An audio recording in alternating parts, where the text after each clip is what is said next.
waxaana barnaamijkeedii xiriirinaya anigu Cabdimaalik Askara sida aad ogtiin Soomaalida degan gobolka Minnesota ayaa sanad walba sii badanaya tiradooda ilaa iyo waxa lagu qiyaasaa 70,000 inay degan yihiin laakiin tirada saxda ah lama hayo kadib markii diyaarad kasta oo timaada haatan ay wado dad Soomaali ama ha noqoto inay ka kala yimaadaan meelo badan oo adduunka ama ha ku yimaadaan boqoxoontiye haddaba ururka weyn ee la magac baxay African Community Service iyo urur la kaashanayo oo lagu magacaabay East African Project Health ayaa iyagu u diyaariyay barnaamijyo loogu talagalay in ay Soomaalida ka caawiyaan dhinaca caafimaadka barnaamijyadaasi ayaa waxay noqon doonaa ilaa iyo 12 barnaamij laakiin se qaybta ugu horeysa ee barnaamijkaasi lagu furaya waxay noqotay cudurkan loo yaqaan sonkorowga haddaba Soomaalida degan gobolka Minnesota ee Chance waxay u heleen inay tagaan xarunta African Community Service madaxda ka yahay Cabdullaahi Guuleed Nuur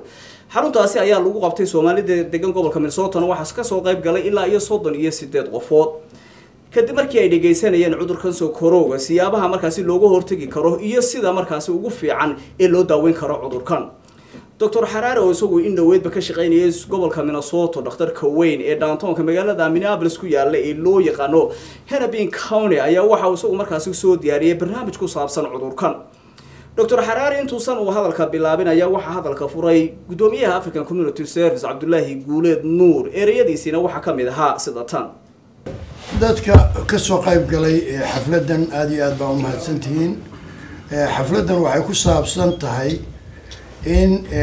Dr. Harare oo madaxka ururka la yiraahdo East African Health Project iyo African Community Services waxay iska kaashadeen inay sameeyaan barnaamijkan oo ujeedadiisu tahay in dadka laga wacdiyo waxyaabaha ku saabsan caafimaadka sida kaadi macaanka sida dhiigkarka sida muxuu ahaa AIDS-ka sida qofku ka naxsan yahay inuu ka jira badan yahay marka obesity bay ku yiraahdaan waa halista ugu xun iyadaana keenta kaadi macaanka iyo dhiigkarka qofku mar hadduu caloosha weynaato khatar buu u sugayaa marka labada urur East African Health Project iyo African Community Services barnaamijkan bay iska kaashadeen dhakhtarka inooga warrami doona dhibaatooyinka uu leeyahay iyo sida looga hortagi karo waayo waxa la ka hortagu uu ka fiican yahay daweynta cudur markuu kugu dhaco daweyso waxa ka fiican inaad marka hore iska ilaaliso oo waxyaabaha uu kaaga iman karo aad ka fogaato Cabdullaahi Guuleed Nuur waxa uu ku soo dhaweeyay Dr. Harare oo isagu markaasi ugu talagalay barnaamijkan kana ahaa speaker waxa loogu yaqaan afka Ingiriiska qof isagu markaasi ka hadlayay barnaamijkan cudurka sonkorowga Soomaalida halkaas ugu timid ayaa si aad u danaynaysay inay markaasi dhageystaan cudurkan sonkorowga ayaa Dr. Harare waxa uu ugu muhiimsaneed laba qaybood hadii aanu ka soo qaybno qaybta ugu horeysa oo ahayd siyaabaha lagu garto qofka qaba cudurkan sonkorowga iyo gabagabadii oo ahayd sida loogu hortagi karo cudurkan sonkorowga dadka qaarkoodna ay u yaqaanaan kaadi macaanta haddaba Dr. Harare oo barnaamijkii si habsami ah u kala dhigay iyo isagoo waliba ka hadlaya cudurrada mararka qaarkood raashinka Soomaalida ay cunaan siyaabaha ay u keeni karaan cudurkan sonkorowga ayaa waxa ereyadiisa kamid ahaa sida tan wuxuu ku saabsan yahay cudurkan sonkorowga la yiraahdo runtiina waa cudur aad moodid inuu Soomaalida aad iyo aad ugu soo badanayo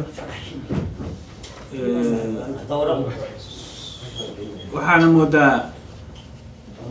in Soomaalida weli garan cudurkan laga hortagi karo in kaleento marka si aan xogaa u ogaano cudurkan wuxuu yahay iyo sida la iskaga ilaalin karo iyo waxa kiciya iyo maxaa sababa ayuu ku saabsan yahay darsigan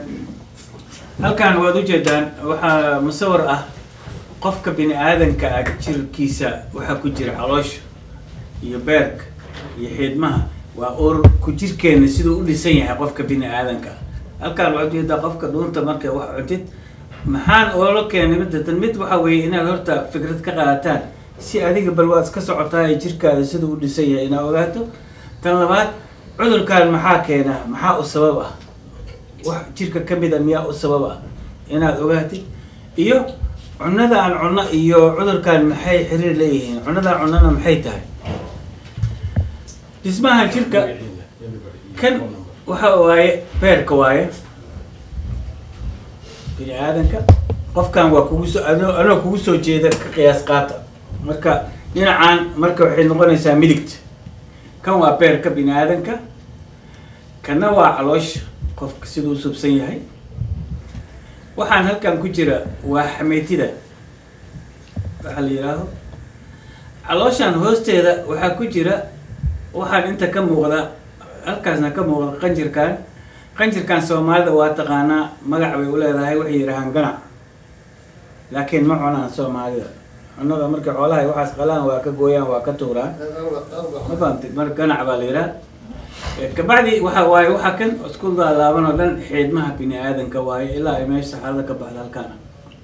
badii ayaa Dr. Xaraare waxa uu Soomaalida kula taliyay in ay markaasi iska ilaaliyaan dhowr qodob oo ku saabsan sida tan soo socota qodobadaasi oo ugu horeeyay in ay marka hore dhimaan culayskooda oo markaasi iska ilaaliyaan baruurta badan ee markaasi qofka fuulaysa